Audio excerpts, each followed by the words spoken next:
Halo, selamat siang Pak Amin. Selamat siang Mbak Bulan. Siap. Oke, suara saya terdengar dengan jelas Pak? Sangat jelas terdengar dari Malang.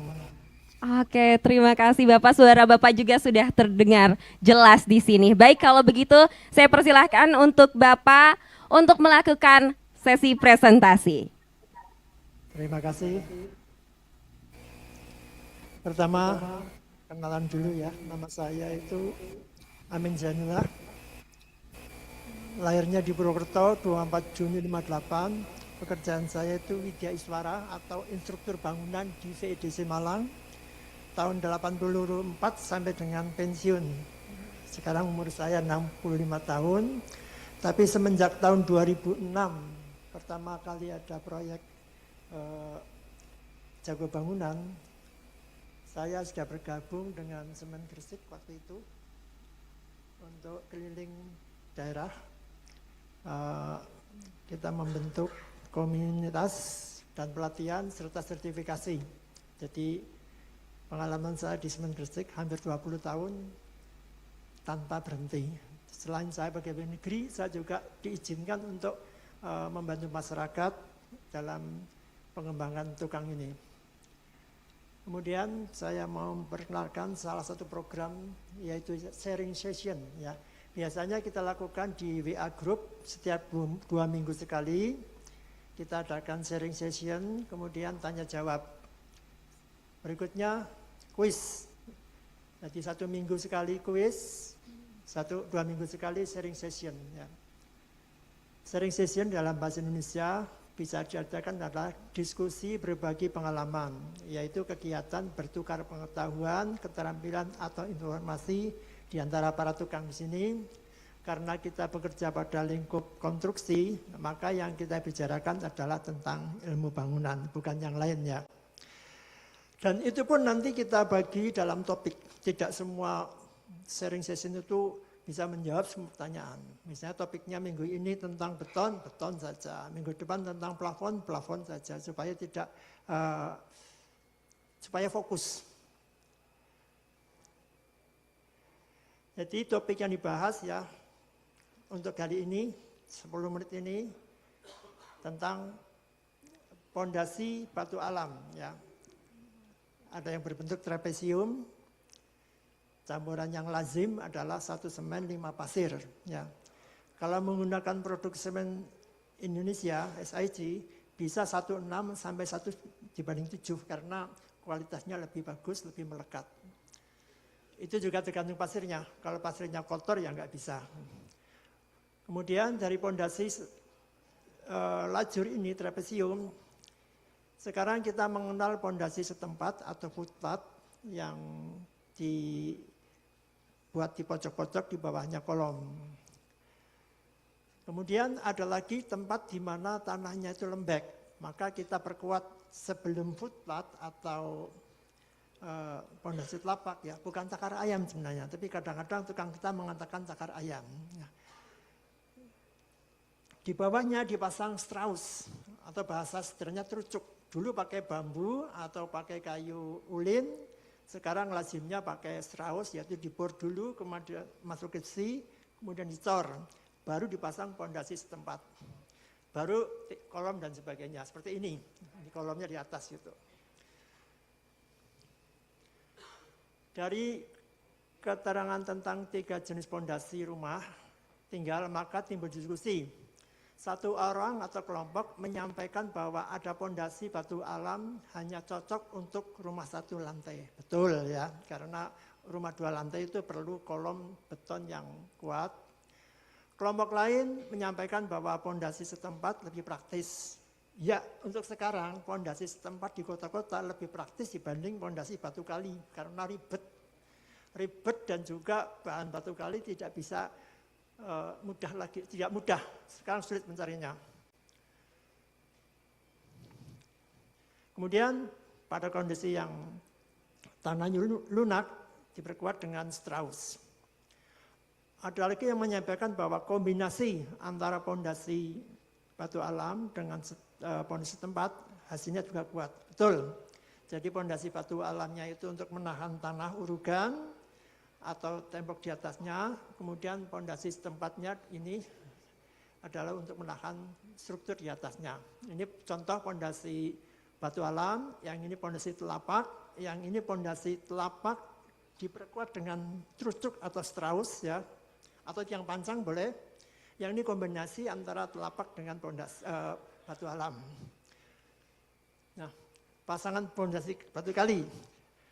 5 menit ini kita membahas batu kali saja, jangan lebar-lebar ya. Pasangan batu kali yang bagus itu adalah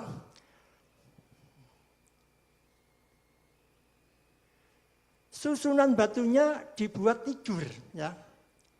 Jangan tegak begini. Kalau tegak itu kalau karena gaya dari atas dia cenderung untuk lepas. Jadi yang lebih kuat adalah dibuat seperti ini, kompak sehingga stabil. Yang kedua, di bawah pasangan pondasi hendaknya dipasang yang namanya stampeng. Bahasa Belandanya unstamping, bahasa Jawanya atau bahasa daerahnya stampengan. Atau batu kosong. Jadi batu diberdirikan sekitar 10-15 cm, diisi pasir, kemudian dipadatkan. Nah, ini cukup, nggak usah pakai semen. Baru setelah itu dipasang pondasi yang sesungguhnya. Kemudian menghitung volume ya, para tukang harus bisa menghitung volume ya. Jangan sampai tuan rumahnya tanya berapa pondasi batu kali yang diperlukan, tidak bisa menjawab karena bapak-bapak nanti masuk komunitas jago bangunan, semua kita sampaikan. Kondisi yang paling jelek, tanyakan ke grup. Yang paling urgen sekali malam hari harus menjawab, langsung hubungi saya. Satu hampir 24 jam pegang HP. Jadi istri saya marah sampai istrinya nggak pernah dipegangi, ini HP-nya terus ya.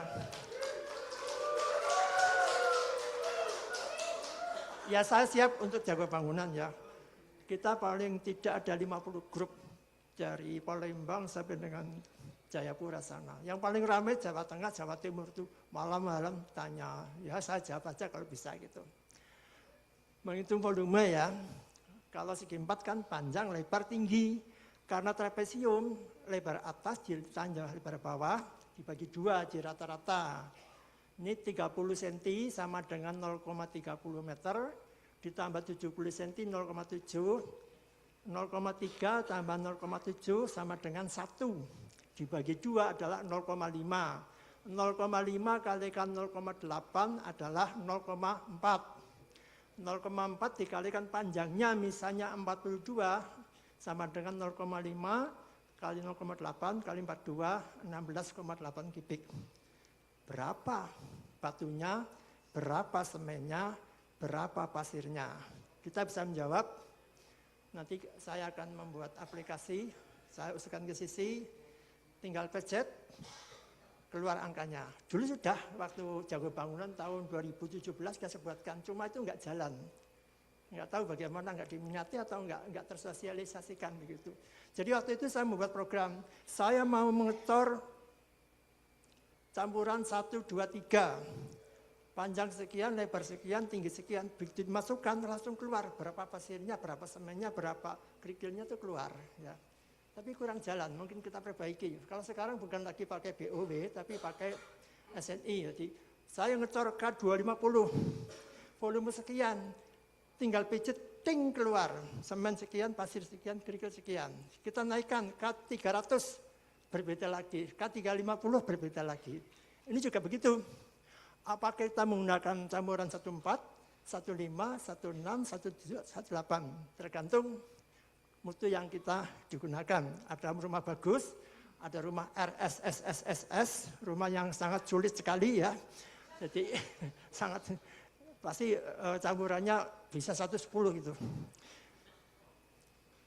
Ini saya contohkan untuk campuran 1 semen 4 pasir ya. 1 semen 6 pasir ya.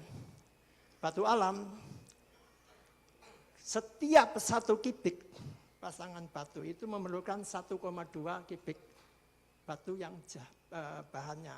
Dari mana itu? Dari pengalaman. Dari mana pengalaman itu? Sejak dulu, 1923 Belanda melalui BOW, Burger Liga Openbare Werken sudah membuat angka-angka itu. Apakah sampai sekarang masih relevan? Masih nggak berubah sedikit pun. Ya. Berapa pasir, berapa semen masih akurat sampai sekarang. Ya. Kalau untuk beton memang berbeda karena lebih modern. Tapi kalau pasangan batu masih sama. Jadi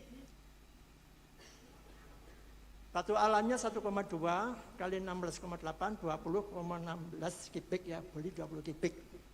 Semennya per kubiknya 117 kilo kalikan 16,8, 1960 kilo. Dibagi satu saknya 40 kilo, 49,13, beli 50 sak misalnya. Pasirnya 0,51 kalikan 16,8, temu 9,43, beli 10 kubik, lebih kan nggak apa-apa gitu ya. Jadi ini nanti akan saya berikan di dalam presentasi setiap 2 minggu sekali itu ganti-ganti. Yang harian tetap tanya saja, walaupun sudah ada program, sudah ada petunjuk, kalau nggak tahu tanya aja. Juga untuk yang lain ya, Pak saya mau membangun 6 kali 9, 2 kamar, 1 musola, 1 kamar mandi, 1 garasi, tolong buatkan gambar, kami buatkan ya. Kami gambarkan, tolong buatkan RAB, kami buatkan RAB ya. Tapi jangan main-main, saya udah capek-capek bekerja, bapak-bapak main, yang serius saja ya, yang hanya iseng-iseng saya nggak melayani. Saya tahu yang iseng mana, yang serius yang mana. Mungkin itu saja. Terima kasih karena kita mau sertifikasi, tidak usah lama-lama. Jangan lupa ikuti komunitas, Malay Group atau aplikasi, saya siap menjawab. Saya punya tim banyak ya, juru gambarnya ada 2, yang RAB ada 2, terus yang lain-lain saya sendiri menangani. Paling enggak 6 orang saya punya tim, jadi siap untuk membantu komunitas ini. Terima kasih, Assalamualaikum warahmatullahi wabarakatuh.